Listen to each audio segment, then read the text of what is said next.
جن کی نمازیں بہت قضا ہو وہ لوگ رسول اللہ صلی اللہ علیہ وسلم کا فرمان سن لے۔ فرمایا حضرت جبرائیل علیہ السلام کی یہ تسبیح پڑھے، ان کی قضا نمازیں اللہ ادا تصور فرمائے گا اور گناہ کبیرہ جیسے بھی ہو اللہ معاف فرمائے گا۔ بسم اللہ الرحمن الرحیم۔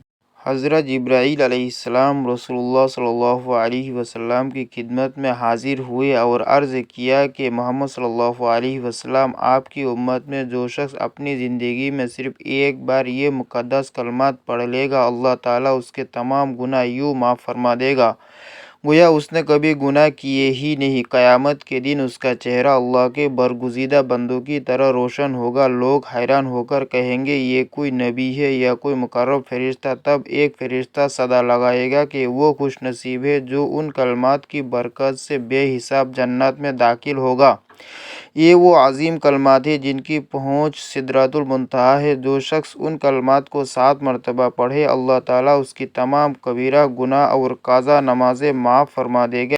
یہ وہ بابرکت کلمات ہیں کہ ان کا ورد کرنے سے مغفرت واجب ہو جاتی ہے۔ یہ الفاظ رحمت الہی کی وہ کنجی ہے جو ہر دروازہ مغفرت و رحمت کا کھول دیتی ہے۔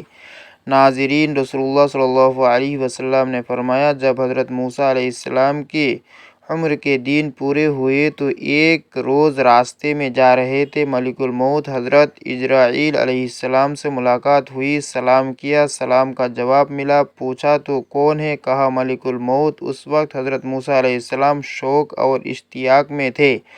ملک الموت کے چہرے پر ایسا تھپڑ مارا کہ وہ سامنے سے بھاگ گئے اور کہا میں پھر آؤں گا۔ ملک الموت نے اپنے مقام پر آ کر سجدہ کیا اور عرض کی کہ پروردگار، تو نے کس شخص کے پاس بھیجا تھا کہ اگر میں بھاگ نہ جاتا تو ہلاک ہو جاتا؟ اسی وقت خطاب ہوا کہ یہ اس لیے تھا تاکہ تجھے معلوم ہو جائے کہ ہمارے اور ہمارے محبوبوں کے مابین غیر کو دخل نہیں، صرف ہم جانتے ہیں۔ یا ہمارے دوست دوسرے روز حضرت موسیٰ علیہ السلام نماز ادا کر کے قبلہ رخ بیت المقدس میں بیٹھے تھے کہ حضرت اجرائیل علیہ السلام نے آ کر سلام عرض کیا اور بہشت کی سیم حضرت موسیٰ علیہ السلام کے ہاتھ میں دیا اور کہا پروردگار عالم آپ کی ملاقات کا مشتاق ہے۔ حضرت موسیٰ علیہ السلام نے فرمایا لبیک، تو ملک الموت نے آپ کی روح قبض کر لی۔ جب کسی کی موت قریب ہو تو اس کا منہ دائیں پہلو پر لٹاتے ہوئے قبلے کی جانب کر دیا جائے اور اسے شہادت کی تلقین کی جائے، یعنی اس کے سامنے کلمہ شریف پڑھا جائے تاکہ وہ بھی پڑھے، اور جب وہ فوت ہو جائے تو اس کے جبڑے باندھ دے اور آنکھیں بند کر دے۔ جب اسے غسل دینے لگے تو اسے تختے پر رکھے اور اس کی شرمگاہ پر کوئی کپڑا ڈال دے اور اس کے باقی کپڑے اتارے اسے وضو کرائے، لیکن نہ تو اسے کلی کرائے اور نہ ہی ناک میں پانی ڈالے۔ اب اس پر پانی بہائے اور تختے کو 3، 5 یا 7 مرتبہ دھونے دی جائے اور پانی میں بھیری کے پتے ڈال کر اسے گرم کیا جائے۔ اگر ایسا نہ ہو سکے تو سادہ پانی ہی کافی ہے، اور گول کھیرو ایک قسم کے گھاس کے ساتھ اس کے سر اور داڑھی کو دھویا جائے، پھر اسے بائیں جانب پہلو کے بل لٹایا جائے گا۔ اب اسے پانی اور بیری کے پتوں کے ساتھ غسل دیا جائے گا، یہاں تک کہ دیکھا جائے گا کہ وہ چیز جو میت کے ساتھ نیچے کی طرف متصل ہے، ملی ہوئی ہے، اس تک پانی پہنچ گیا ہے یا نہیں۔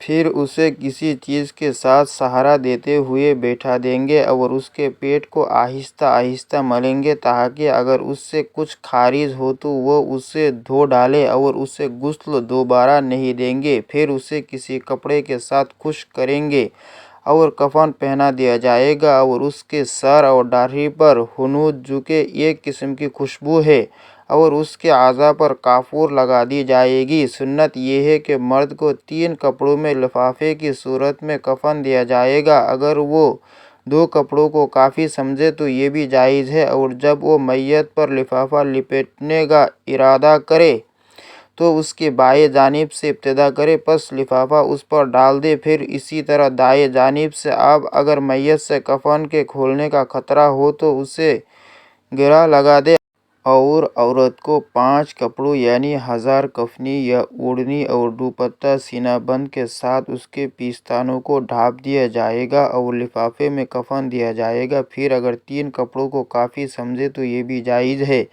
اور دوپٹہ قمیض یعنی کفنی کے اوپر اور لفافے کے نیچے ہوگا، اور اس کے بعد اس کے سینے پر رکھ دیے جائیں گے، اور میت کے بالوں اور داڑھی میں کنگھا نہیں پھیرا جائے گا اور نہ ہی اس کے ناخن اور بال کاٹے جائیں گے، اور میت کو کفن پہنانے سے قبل کفن کو تاک مرتبہ خوشبو لگائی جائے گی۔ جب ان امور سے فارغ ہو جائے تو اب اس پر نماز پڑھے۔ اگر بادشاہ موجود ہو تو وہ لوگوں میں سے اس پر نماز امامت کرانے کا زیادہ حقدار ہے۔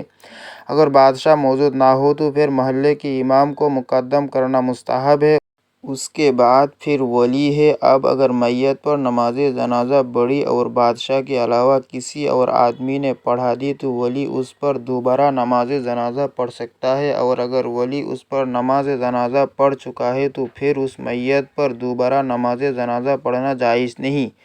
اگر میت پر نماز جنازہ پڑھے بغیر میت کو دفنا دیا گیا تو 3 دن تک اس کی قبر پر نماز جنازہ پڑھی جا سکتی ہے، مگر اس کے بعد نہیں۔ اور نماز جنازہ پڑھانے والا بالکل میت کے سینے کے مقابل کھڑا ہوگا۔ نماز جنازہ کیا ہے؟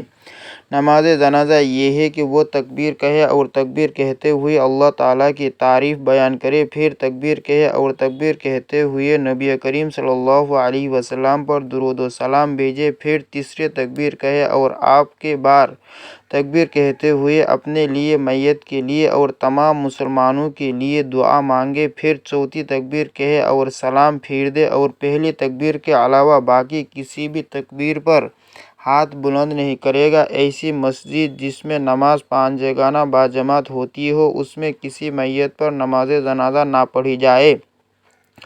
جب میت کو اس کے تختے پر اٹھائے تو اسے اس کے چاروں پائیوں سے پکڑے اور دوڑے بغیر اسے جلدی جلدی لے کر چلے۔ جب میت کی قبر تک پہنچ جائے تو لوگوں کے لیے میت کندھوں سے اتار کر رکھنے سے پہلے بیٹھنا مکروہ ہے، اور قبر کو کھودا جائے گا اور لحد بنائی جائے گی، اور میت کو قبلہ کی جانب سے قبر میں داخل کیا جائے گا۔ جب میت کو لحد میں رکھا جا رہا ہو تو آدمی جو اسے رکھ رہا ہو وہ قبر میں اترنے کی دعا کہے، میت کی گرہ قبلے کی جانب کر دے، اور کفن کی گرہ کھول دی جائے، اور اس کی لحد پر کچی اینٹیں چن دی جائے گی، اور پکی اینٹیں اور لکڑی کے تختے لگانا مکروہ ہے۔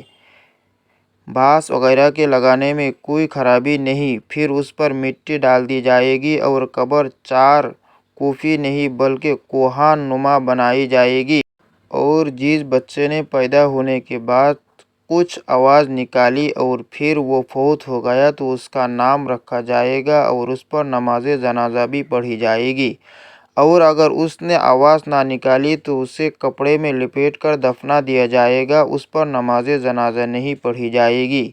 امام حاکم اس روایت کو صحیح بتاتے ہیں۔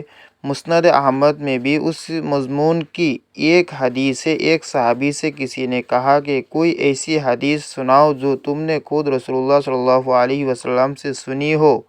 فرمایا، میں تمہیں ایک بہت ہی عمدہ حدیث سناتا ہوں۔ ہم نے حضور نبی کریم صلی اللہ علیہ وسلم کے ساتھ ایک مرتبہ ناشتہ کیا۔ ہمارے ساتھ ابو عبیدہ بن جراح رضی اللہ تعالی عنہ بھی تھے۔ انہوں نے کہا، یا رسول اللہ صلی اللہ علیہ وسلم، کیا ہم سے بہتر بھی کوئی اور ہے؟ ہم آپ پر اسلام لائے، آپ کے ساتھ جہاد کیا۔ آپ نے فرمایا، ہاں، وہ لوگ جو تمہارے بعد آئیں گے مجھ پر ایمان لائیں گے، حالانکہ انہوں نے مجھے دیکھا بھی نہیں ہوگا۔ حضور نبی کریم صلی اللہ علیہ وسلم نے ارشاد فرمایا، عذاب قبر کے بعد اسباب عذاب قبر کے 3 حصے ہیں۔ 1/3 عذاب پیشاب سے نہ بچنے کے سبب، 1/3 غیبت کے سبب، اور 1/3 چغل خوری کے سبب ہوتا ہے۔ حضرت ابو ہریرہ رضی اللہ تعالیٰ عنہ بیان کرتے ہیں، رسول اللہ صلی اللہ علیہ وسلم نے فرمایا کہ اللہ تعالیٰ فرماتا ہے، جو میرے کسی ولی سے دشمنی رکھے میں اس کے خلاف اعلان جنگ کرتا ہوں۔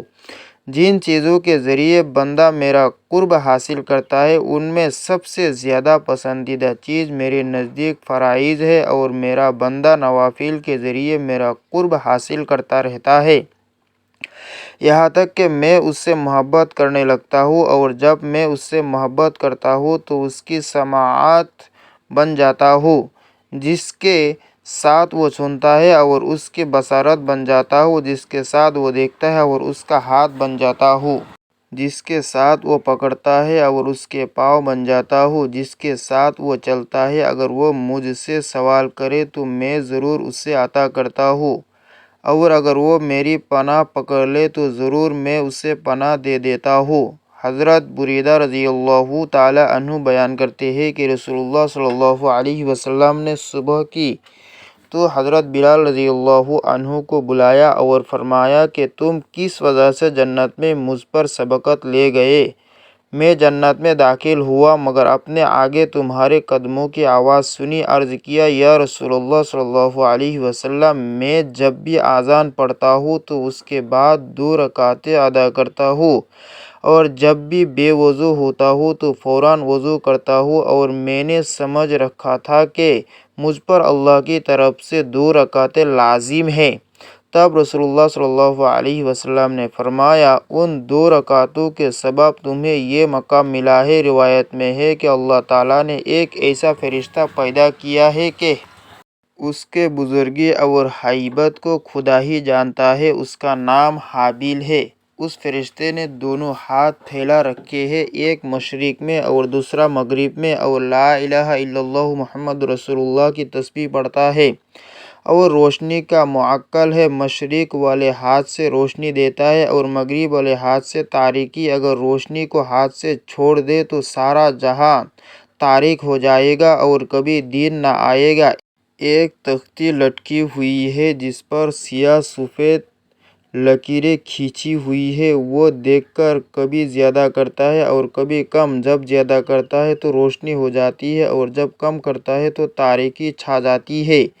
یہی وجہ ہے کہ کبھی دن بڑے ہو جاتے ہیں اور کبھی راتیں بعد ازاں۔ اسی موقع پر فرمایا کہ اللہ تعالیٰ نے ایک اور فرشتہ اس قدر ہیبت والا بنایا ہے کہ اس کا ایک ہاتھ آسمان میں ہے، دوسرا زمین میں، آسمان والے ہاتھ سے ہوا کو اور دوسرے کو پانی میں رکھتا ہے، اور زمین والے ہاتھ سے پانی کو۔ اگر پانی کو ہاتھ سے چھوڑ دے تو سارا جہان غرق ہو جائے، اگر ہوا کو چھوڑ دے تو جہاں تابالا ہو جائے۔ بعد ازاں اسی موقع کے مناسب فرمایا کہ اللہ تعالیٰ نے کوہ کاف پیدا کیا ہے جو اتنا بڑا ہے کہ تمام دنیا کے گرد پھیلا ہوا ہے، اور دنیا مافیہ اس کے اندر ہے۔ ارشاد باری تعالیٰ ہے۔ ترجمہ کہ اللہ تعالیٰ نے ایک فرشتہ پیدا کیا ہے جو اس پہاڑ پر بیٹھا ہے، اس کا نام فرقہیل ہے، اس کی تسبیح یہ ہے لا الہ الا اللہ محمد الرسول اللہ، اور وہ اس پہاڑ کا موکل ہے، کبھی وہ ہاتھ بند کرتا ہے کبھی کھولتا ہے۔ زمین کی رگیں اللہ تعالیٰ نے اس کے ہاتھ میں دے رکھی ہے، جب اللہ تعالیٰ زمین کو تنگ کرنا چاہتا ہے تو فرشتوں کو رگیں کھینچنے کا حکم دیتا ہے، جس سے چشمے خشک ہو جاتے ہیں اور نباتات نہیں اگتی۔ جب فراغت کرنا چاہتا ہے تو رگیں کھولنے کا حکم دیتا ہے، جب خلقت کو ڈرانا چاہتا ہے تو رگوں کو ہلانے کا حکم دیتا ہے، جسے زلزلہ کہتے ہیں۔ پس جب حکم ہوتا ہے تو زمین ہلتی ہے۔ اس طرح العارفین میں یوں لکھا ہے کہ اللہ تعالیٰ نے اس پہاڑ کو 40 جہان کے برابر بنایا ہے۔ ہر جہان میں 400 حصے ہیں، ہر ایک حصے اس دنیا سے 4 گنا ہے۔ اس پہاڑ کے پیچھے کوئی تاریکی نہیں، اور نہ ہی وہاں رات ہوتی ہے۔ وہاں کی زمین سونے کی ہے، اور وہاں کے رہنے والے فرشتے ہیں۔ نہ آدم، شیطان، نہ بہشت، نہ دوزخ۔ جس روز سے اللہ تعالیٰ نے انہیں پیدا کیا ہے، سارے فرشتے لا الہ الا اللہ محمد رسول اللہ کہتے ہیں۔ ان 4 جہانوں کے پیچھے حاجات ہیں جن کی بڑائی اللہ تعالیٰ ہی کو معلوم ہے۔ ایک مرتبہ نبی کریم صلی اللہ علیہ وسلم بیٹھے تھے، فرمایا کہ مجھے اللہ تعالیٰ نے بہت سی کرامتیں عنایت فرمائی ہیں کہ حضرت جبرائیل امین علیہ السلام نے حضور اقدس صلی اللہ علیہ وسلم کی خدمت اقدس میں آ کر کہا کہ حکم الہی ہے کہ میں نے تیرے پاس جو کتاب بھیجی ہے اس میں ایک ایسی سورہ ہے کہ اگر وہ تورات میں ہوتی تو موسیٰ علیہ السلام کی امت میں سے کوئی شخص یہودی نہ ہوتا۔ ایسی صورت ہے کہ اگر انجیل میں ہوتی تو کوئی عیسائی بت پرست نہ ہوتا۔ اگر زبور میں ہوتی تو وہ شخص داؤد علیہ السلام کی امت میں سے آتش پرست نہ بنتا۔ اس واسطے یہ سورہ بھیجی گئی ہے تاکہ اس کی برکت کے بعد تیری امت اللہ تعالیٰ سے مدد حاصل کرے اور قیامت کے دن دوزخ کے عذاب سے خلاصی پائے۔ حضرت محمد صلی اللہ علیہ وسلم نے پوچھا وہ کون سی سورہ ہے؟ فرمایا کہ وہ سورہ فاتحہ ہے۔ جبرائیل علیہ السلام نے کہا مجھے اس خدا کی قسم جس نے آپ صلی اللہ علیہ وسلم کو پیغمبر بنا کر بھیجا، اگر روئی زمین کے دریا سیاہی اور تمام درخت قلم بن جائے اور ساتواں آسمان اور ساتویں زمین کاغذ ہو جائے اور ابتدائی عالم سے لے کر سب فرشتے اور آدمی اس کے فضائل لکھتے رہے تو اس کی ایک فضیلت بھی نہ لکھ سکیں گے۔ پڑھنے والا یہ سمجھیں گے کہ اس کی ماں نے اسے آج ہی جنا ہے۔ حضرت جبرائیل علیہ السلام نے رسول اللہ صلی اللہ علیہ وسلم سے فرمایا اے محمد صلی اللہ علیہ وسلم، آپ کی امت میں سے جو شخص اپنی زندگی میں ایک مرتبہ یہ کلمات پڑھ کر دعا کرے وہ یہ سمجھے اس نے گناہ کیے ہی نہیں، قیامت کے دن اس کا چہرہ صدیقین یا اولیاء اللہ کے مانند روشن ہوگا۔ لوگ سمجھیں گے یہ کوئی نبی یا کوئی فرشتہ ہے اور ایک فرشتہ اعلان کرے گا کہ یہ بندہ بے حساب و عذاب جنت میں داخل ہوگا۔ یہ کلمات ایسے برکت والے ہیں یا اگر پانی پر پڑھ لیے جائے تو آگ جل جائے تو زمین پر پڑھا جائے تو اپنے اندر کے محفوظ خزانے ظاہر کر دے۔ جو ان کلمات کو 7 مرتبہ پڑھے گا اللہ تعالیٰ اس کی تمام قضا نماز معاف فرما دے گا۔ یہ وہ عظیم کلمات ہیں جو شب و معراج میں حضرت جبرائیل علیہ السلام نے حضور اقدس صلی اللہ علیہ وسلم کو بتائے تھے۔ وہ کلمات یہ ہیں لا الہ الا اللہ الملک الحق المبین، لا الہ الا اللہ الحکم العدل المبین، لا الہ الا انت سبحانک انی کنت من الظالمین، لا الہ الا اللہ وحدہ لا شریک لہ لہ الملک و لہ الحمد وہو علی کل شیء قدیر۔ محترم ناظرین، یہ حدیث میں نے تلاش کی نہیں ملی، یہ اولیاء اللہ، فقہاء، علماء کرام کا وظیفہ ہے۔ روح ایک ایسا راز ہے جسے صرف اللہ تعالیٰ کی ذات جانتی ہے، البتہ ہمیں جو علم دیا گیا اس کی روشنی میں یہ سمجھا جا سکتا ہے کہ روح موت کے بعد بھی ایک خاص حالت میں ہوتی ہے۔ اسلامی روایت میں والدین یا دیگر فوت شدہ افراد کی روحوں کا دنیا سے تعلق کے بارے میں مختلف روایات موجود ہیں۔ ایک عام عوامی عقیدہ ہے کہ روح خاص دنوں میں اپنے گھر والوں کی طرف آتی ہے، جیسے جمعہ کا دن یا کسی خاص موقع پر۔ حضرت سلمان فارسی رضی اللہ تعالیٰ عنہ نے حضرت علی کرم اللہ وجہہ الکریم سے پوچھا کیا فوت شدہ والدین کی روحیں دنیا میں آتی ہیں؟ حضرت علی رضی اللہ تعالیٰ عنہ اس سوال پر زاروں قطار رونے لگے اور فرمایا والدین کی روحیں ہر جمعے کو اپنے گھروں کی طرف دیکھنے آتی ہیں۔ اگر وہ اپنے گھر والوں کو اللہ کے راستے پر چلتے ہوئے نیک عمل کرتے دیکھے تو خوش ہو جاتی ہے، ورنہ افسردہ واپس لوٹ جاتی ہے۔ یہ روایت ہمیں بتاتی ہے کہ فوت شدہ افراد کی روحوں کا اپنے گھر والوں سے تعلق باقی رہتا ہے اور ان کے اعمال سے روحیں خوش یا غمگین ہوتی ہیں۔ سبحان اللہ۔ اللہ تبارک تعالیٰ ہم تمام مسلمان بہن بھائیوں کو نیک عمل کرنے کی توفیق عطا فرمائے، برے اعمال سے بچائے اور والدین کی خدمت کرنے والا بنائے، آمین یا رب العالمین۔